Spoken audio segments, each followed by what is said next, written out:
जब राजा ने अपनी बेटियों से पूछा, दुनिया की सबसे कीमती चीज क्या है, तो एक जवाब ने उसकी पूरी जिंदगी बदल दी। बहुत समय पहले एक बहुत शक्तिशाली और धनवान राजा था।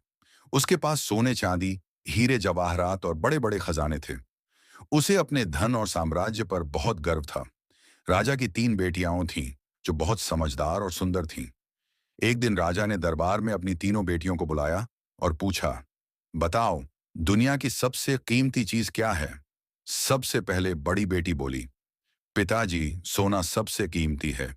उसके बिना दुनिया में कुछ भी नहीं खरीदा जा सकता। राजा मुस्कुराया। फिर दूसरी बेटी बोली, नहीं पिताजी, हीरे और मोती सबसे अनमोल हैं। वे ही असली दौलत होते हैं। राजा बहुत खुश हुआ। उसे लगा उसकी बेटियां धन की कीमत समझती हैं। अब बारी आई तीसरी बेटी की। वह थोड़ी देर शांत खड़ी रही। राजा ने पूछा, तुम चुप क्यों हो? तुम्हारे अनुसार सबसे कीमती चीज क्या है? तीसरी बेटी ने शांत आवाज में कहा, पिताजी, दुनिया की सबसे कीमती चीज है समय और विश्वास।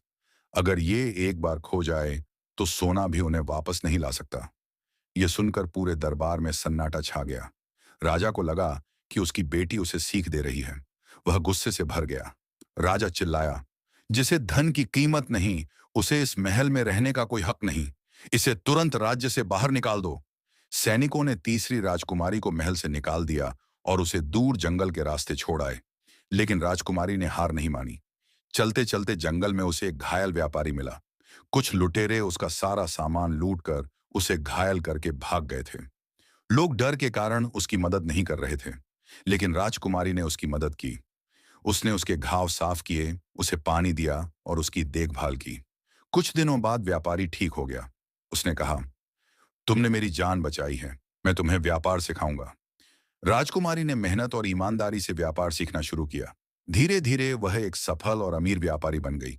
लोग उसकी ईमानदारी और समझदारी की वजह से उस पर भरोसा करने लगे। उधर समय के साथ राजा का व्यापार और धन धीरे धीरे गिरने लगा। उसके खजाने खाली होने लगे। एक दिन कुछ लोग राजा के पास आए और बोले, महाराज, जंगल के पास एक गांव में एक नया व्यापारी बहुत तेजी से बड़ा बन गया है। आपको उससे सलाह लेनी चाहिए। राजा मजबूरी में उस व्यापारी से मिलने जंगल की ओर निकल पड़ा। लेकिन उसे यह नहीं पता था कि वह व्यापारी और कोई नहीं, उसकी अपनी बेटी थी।